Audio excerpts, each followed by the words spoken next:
আসসালামু আলাইকুম। আমি মতিঝিল থেকে আগারগাঁওয়ের উদ্দেশ্যে মেট্রো রেলে উঠেছি। আগারগাঁও আমি আজকে সামরিক জাদুঘরে যাব। আপনারা আমার সঙ্গে থাকবেন আর পুরো ভিডিওটা দেখবেন, তাহলে অনেক কিছু জানতে পারবেন। সকল বাহিনীকে স্যালুট। আসসালামু আলাইকুম। আমি আসছি সামরিক বাহিনী আগারগাঁওতে। এখানে শনিবার, রবিবার, সোমবার, মঙ্গলবার সকাল 10:30 থেকে 6:30 পর্যন্ত খোলা থাকে এবং বৃহস্পতিবার 10:30 থেকে 7:30 পর্যন্ত, শুক্রবার 3টা থেকে 7:30 পর্যন্ত খোলা থাকে, বুধবার এবং সরকারি ছুটি বন্ধ। ইউক্রেন রাশিয়া যুদ্ধের প্রেক্ষিতে নেটো সদস্য ইউরোপীয় দেশগুলো তাদের সামরিক বাজেট জিডিপির 2% থেকে 5% উন্নীত করবে বলে ঘোষণা দিয়েছে। কিন্তু আমাদের বাংলাদেশে দুর্ভাগ্যবশত সামরিক বাহিনীদের জিডিপি তেমন একটা বাড়ানো হয় না। রাষ্ট্র ব্যবস্থার উৎপত্তির সঙ্গে সামরিক বাহিনী ওতপ্রোতভাবে জড়িত। বহিঃশত্রুর মোকাবেলা করে শুধু তা নয়, অভ্যন্তরীণ বহু বিশৃঙ্খলা ও বিদ্রোহ মোকাবেলায়ও সামরিক বাহিনী কাজ করে। 1987 সালে সামরিক জাদুঘর প্রতিষ্ঠিত হয় এবং 2022 সালে এটা বঙ্গবন্ধু সামরিক জাদুঘর নামে উদ্বোধন করা হয়। পিলখানা যারা মারা গেছে সেই শহীদ পরিবারের সবগুলার ছবি আছে এখানে।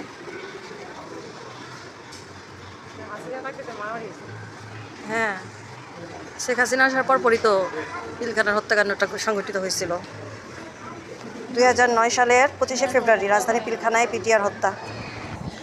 গ্যালারির প্রথম ফ্লোরে সেনাবাহিনীদের পোশাক, তাদের অস্ত্র, বিভিন্ন ধরনের অস্ত্র, তারপর প্রশিক্ষণ কীভাবে নিয়েছিল, কীভাবে রক্ষণাবেক্ষণ করে, সমস্ত কিছু ডকুমেন্ট এবং ছবি আছে। সার্চ লাইট, কারো হাত নাই, কারো মাথা নাই, কারো গণহত্যা যে করছিল 25শে মার্চে,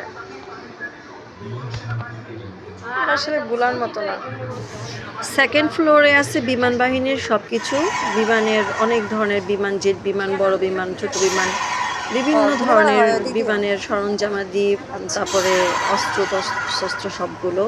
আর তৃতীয় গ্যালারিতে আছে নৌবাহিনীর সব কিছু, সিনেপ্লেক্সও আছে। এখানে তাণ্ডব মুভি বর্তমানে চলতেছে, 400 টাকার টিকিট। এখানে একটা নিহারিকা ফাস্টফুডের রেস্টুরেন্টও আছে।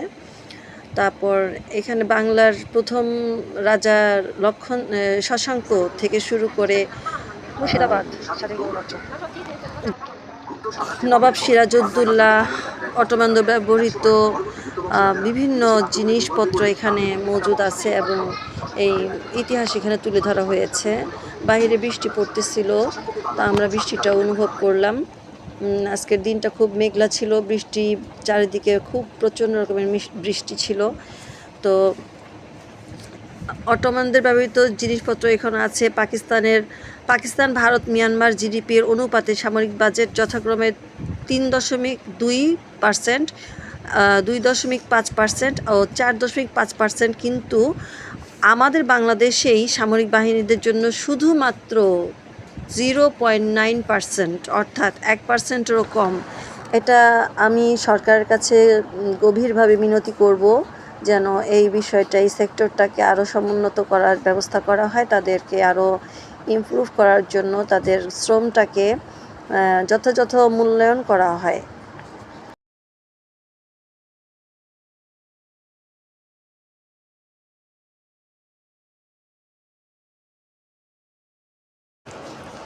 আমরা এখানে এই সুন্দর সুন্দর জিনিসগুলো দেখে খুবই আবেগ আপ্লুত, কিন্তু যারা এই পোশাকগুলো গায়ে দিয়ে জীবন বাজি রেখে আমাদের সবার স্বার্থর জন্য, রক্ষার জন্য নিজের স্বার্থকে বিলিয়ে দেন, ঈদ, পূজা, ছুটিতেও তারা বাড়িতে ফিরেন না, তাদের অক্লান্ত পরিশ্রমকে আমরা স্যালুট জানাই, শ্রদ্ধা করি এবং সেই সব পরিবারের জন্য রইল আমাদের পক্ষ থেকে অনেক অনেক অনেক শ্রদ্ধা, সালাম এবং শুভকামনা। 1971 সালের মুক্তিযুদ্ধের পর থেকেই সামরিক বাহিনী আমাদের দেশের রক্ষা করছে এবং জাদুঘরে প্রবেশের সময় দেখা যাচ্ছে যে বিভিন্ন পজিশনে এরকম প্রতিকৃতি বা স্তম্ভ দাঁড়িয়ে আছে, যেটা আমাদের বুঝিয়ে দেয় যে কিভাবে যুদ্ধ করতে হয়। 100 টাকা করে টিকিট মূল্য। বাচ্চাদের জন্য 5 বছর পর্যন্ত কোনো টিকিট লাগবে না, বিদেশিদের জন্য 500 টাকা, এবং যারা সার্কভুক্ত দেশ থেকে আসবেন তাদের জন্য 300 টাকা টিকিট। আর যারা ডিফেন্সে আছে তাদের জন্য 50 টাকা টিকিট, মানে হাফ। এখানে একটা বোট আছে বৃষ্টির পানিতে। ও, গ্যালারির প্রথম ফ্লোরেই কিন্তু এরকম দেওয়া আছে, এখানে ভিডিও করা নিষেধ, তারপর আমি ভিডিও করেছি। হ্যাঁ, দেশকে ভালোবাসে এরা। এদের পোশাক, ইনাদের পোশাক আমাদের শ্রদ্ধার একটা জিনিস। এই পোশাকটা গায়ে দেওয়া মানেই যে তারা একটা বাহিনীর সাথে জড়িত। এই বিভিন্ন অস্ত্র সমস্ত কিছুই শুধুমাত্র দেশের অভ্যন্তরীণ বিষয়গুলোকে রক্ষণাবেক্ষণ করার জন্য বহিঃশত্রুর হাত থেকে। আজকের এই ভিডিওটা যদি আপনাদের কাছে ভালো লেগে থাকে তাহলে একটা লাইক দিবেন, সাবস্ক্রাইব করবেন। সেনাবাহিনীর উপরে অনেকের একটু ক্ষোভ আছে, কিন্তু ওনারা যে কত কষ্ট করে, যে কোনো বাহিনী এত কষ্ট করে দেশের জন্য, মানুষের জন্য এত ট্রেনিং করে, নিজের জীবনের ঝুঁকি নিয়ে তারা এত কাজ করে, অথচ তাদের বাজেটটা এত কম। সেটার জন্য আমার কাছে খারাপ লাগতেছে। এখানে সাবেক সব সেনা কর্মকর্তাদের ছবি আছে।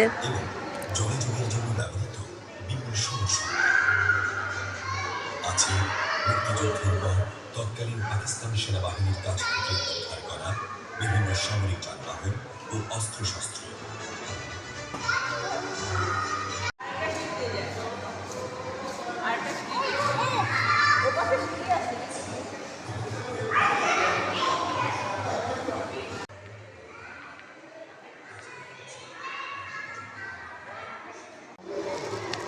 একাত্তর সালের ডকুমেন্ট সব আছে এখানে। বাংলাদেশের প্রথম পতাকা।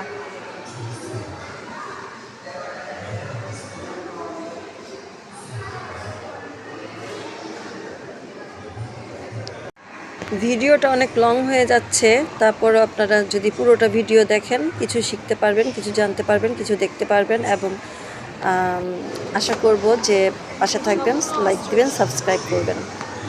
এই সবগুলো অস্ত্র মানুষের এবং দেশের নিরাপত্তার জন্য, সম্পদের নিরাপত্তার জন্য।